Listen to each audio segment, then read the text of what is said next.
Лейлек районунун тургуну Медербек Набиев 24 жаштагы жаш ветеринар. Ал мындан 1 жыл мурун агрардык университетин бүтүргөн соң кесиби боюнча иштөө үчүн алган билимин пайдаланып, евро биримдик каржылаган Актет уюмуна аталган райондун айыл элине малды жасалма жол менен уруктандыруу кызматын көрсөтүү үчүн долбоор жазып утуп чыккан. Ал бир күндө 3-4 чоң малга, 7-8 майда малдарга уруктандыруу жасайт. Кээде жайлоого чыгып дагы иштейт. Эмгек акыбети үчүн малдын породасына жараша 1500-2000 сом алат.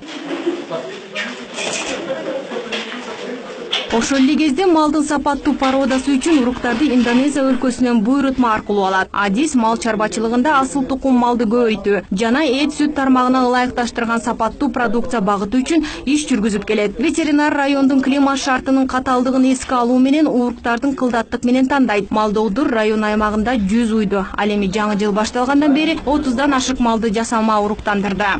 Лейлек районунун климаты кандайдыр башкача болгондуктан, себеби биз аңгусту лейлек алып келсек, туруш кийин болуп калат.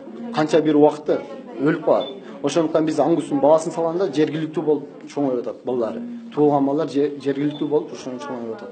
Базар баасы кандай? Жөнөкөй малдардан. Жөнөкөй мал, бул мал торпоктору 1 жашар торпоктору 15 миңден сатылса, булар 8 айлыктары 35-40 миңден сатылып атат базарда.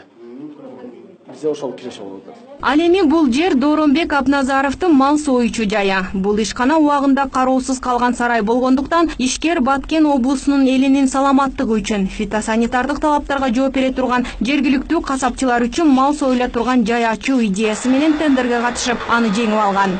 2013 сатып алгам, курук эле жер болгон бул жер. Мурда бул жер сарай болгон да, бузулуп кеткен. Ошо жерин сатып алгандан өзүбүз кургам. Куруп ошо тендерге катышып уктук да. Малдар бир слос болуп калып атат. 2 мал ошондой болушулар. Мында күнүнө 3-4 чоң мал, 5-6 майда мал союлуп Баткен облусунун базарларына чыгарылат. Ал эми касапканада аймак тургундары эмгектенет. Алар мигрант болуп башка өлкөгө кетишпестен иш орду менен камсыз болушкан. Жерде жакшы, Кудайга шүгүр, үйүм бул жерде. Чыкканда май жерде.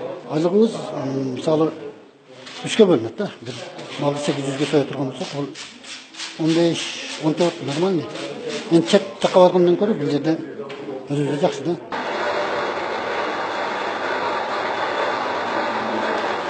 Ал эми бул лейлек балык чарбасы. Мындан 1 жыл мурун бала эмизген энелердин жана наристелердин ден соолугу үчүн белоктордун булагы болгон балык өстүрүүнү Икрам Бөрүбаев жамааттык негизде түптөгөн. Учурда чарбада карт, белокор сыяктуу 6000 чабак өстүрүлүүдө. Даярдалган пайдалуу жана сиңимдүү продукция Исфана Баткен базарларына сатыкка чыгарылат. Анын килограмм баасы 250 сомдон. Ал эми орто эсеп менен жылына 500 000 сом тегерегинде пайда көрүшөт. Мунун арты менен район тургундары жумуш менен камсыз болушкан. Болуп түзүлгөнбүз. Лейлек балыгы деген балык чарба болуп түзүлдүк.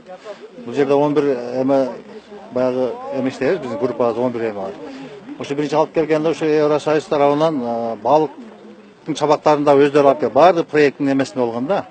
Эсебинде алып келип салып берген 2000ден ашуураак балыкты. Ошону багып, жетилтип, мына эме сатып ушуну пайда келтирип атабыз. Мына бүгүнкү күндө дагы кече бир жуманын тегери болуп калды. 12-синде өткөндө баягы ошто бир эме болду го, ошондо өткөндө баягы семинар өткөн барганда. Климаты жактан катаал болгон алыскы Баткен облусундагы ар кандай чарбачылык менен алек болгон эл жашоосун жакшыртуу максатында, ошондой эле аймактарды өнүктүрүү жылынын алкагында долбоорлордун негизинде жашоо шарттарын жакшыртып келүүдө.